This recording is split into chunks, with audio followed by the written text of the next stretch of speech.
자, 2026년을 앞두고 월스트리트에서 아주 흥미로운 신호가 나오고 있습니다. 한쪽에서는 경고등을 켜고 다른 한쪽에선 기회가 보인다고 하는데요. 이 서로 다른 두 가지 신호, 도대체 뭘 의미하는 걸까요? 오늘 그 복잡한 속내를 한번 제대로 파헤쳐 보겠습니다.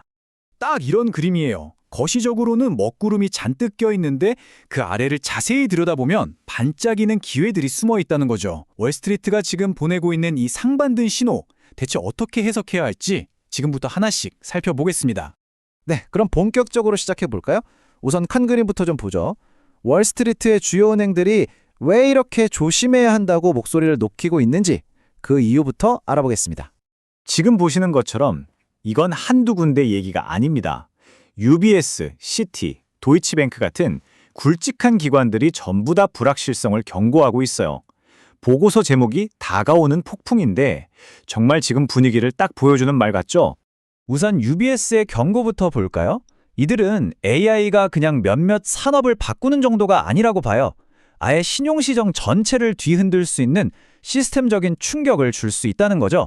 그래서 미국 주식에 대한 투자 의견까지 하향 조정한 겁니다. 시티 리서치도 비슷한 경고를 내놨습니다. S&P 500 포지셔닝이 사상 최고치라는 건데 이게 무슨 말이냐면요. 시장 참여자들이 너무 한쪽으로, 그러니까 낙관적인 방향으로 쏠려 있다는 거예요. 이건 뭐 언제든 조정이 와도 이상하지 않다는 아주 강력한 신호로 볼 수 있는 거죠. 그리고 도이치뱅크는 아주 그냥 돌직구를 날립니다. 2025년 거시경제 전망 기껏해야 불투명하다고요. 더 나빠질 수도 있다는 뉘앙스죠. 이만하면 경고 분위기는 정말 확실하죠. 자, 그럼 여기서 이런 질문이 생기죠. 아니, 이렇게 큰 선들이 다들 조심하라고 경고하는데 도대체 어떤 힘이 있길래 시장의 일부는 계속해서 위로 올라가는 걸까요? 이상하지 않으세요? 보고서가 가리키는 답은 바로 AI입니다.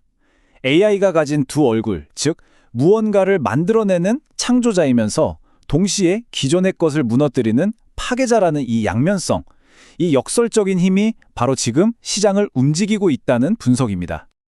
지금 보시는 이 이미지가 그 AI의 역설을 정말 잘 보여주죠. 한쪽은 푸르게 성장하고 다른 한쪽은 붉게 무너져 내리고 있잖아요. AI가 바로 그렇다는 겁니다.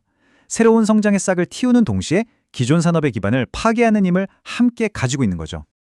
그러니까 바로 이 지점에서 시장의 시각이 딱 갈리는 겁니다.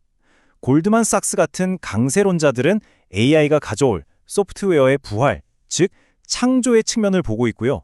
반면에 UBS나 시티 같은 약세론자들은 기존 산업이 무너지는 파괴의 측면에 더 집중하고 있는 거죠. 완전히 동전의 양면 같은 상황이에요. 자, 그럼 이 거대한 AI의 역설 속에서 실제로 어떤 기업들은 웃고 또 어떤 기업들은 울고 있는지 그 승자와 패자를 구체적으로 한번 들여다볼까요? 먼저 승자들부터 한번 보죠. 이 혼란스러운 상황에서도 기회를 딱 잡아서 치고 나가는 기업들 말이에요. 과연 분석가들은 어떤 기업의 실적과 성장 가능성을 높게 평가하고 있을까요? 핵심은 바로 모멘텀입니다. 그냥 좋아질 거야 하는 기대감이 아니고요. 실제로 숫자로 증명하는 기업들이죠. 예를 들면 셀시어스나 몬스터 베버레지처럼 매출이 폭발적으로 늘어나는 게 눈에 보인다거나 아니면 엠코어처럼 AI 시대에 꼭 필요한 데이터 센터 수요가 늘면서 자연스럽게 수혜를 보는 그런 경우들입니다. 실적 말고도 또 있습니다. 바로 전략적인 움직임인데요.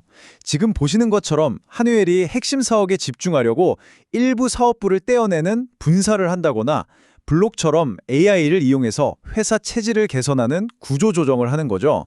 이렇게 스스로 변화하고 혁신해서 숨어있던 가치를 끌어내는 기업들이 좋은 평가를 받고 있습니다. 자, 그런데요. 이렇게 잘 나가는 기업들만 있는 건 아니겠죠. 당연히 그 반대편에는 상당한 어려움을 겪는 말 그대로 역풍을 맞고 있는 기업들도 있습니다. 패자그룹의 첫 번째 유형은 한마디로 기대가 너무 컸던 기업들입니다.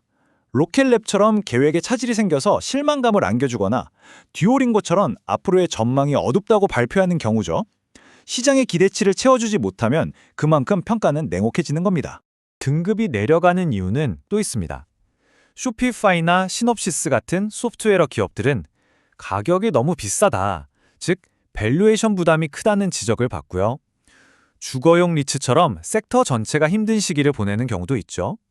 또 오토데스크처럼 회사 내부의 구조적인 리스크가 발견되기도 합니다. 이유는 정말 다양하죠. 자, 그럼 정리해 보겠습니다. 거시적으로는 위험하고 미시적으로는 기회가 있는 이 복잡한 시장. 이런 불확실성 속에서 우리는 도대체 어떻게 방향을 잡아야 할까요? 보고서가 제시하는 길은 이 네 가지로 요약됩니다.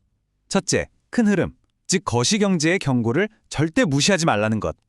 둘째, 로켓랩처럼 막연한 기대감보다는 코어위브의 데이터 센터처럼 눈에 보이는 확실한 성장에 집중하라는 것.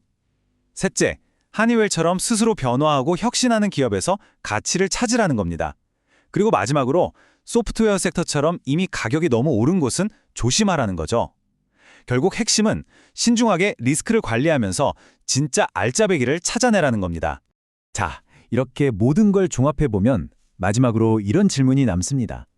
AI가 이렇게 한쪽에선 새로운 가치를 만들고 다른 한쪽에선 기존의 것을 파괴하고 있는데 과연 이 파괴적인 혁신의 칼날이 다음으로 향할 곳은 어디일까요?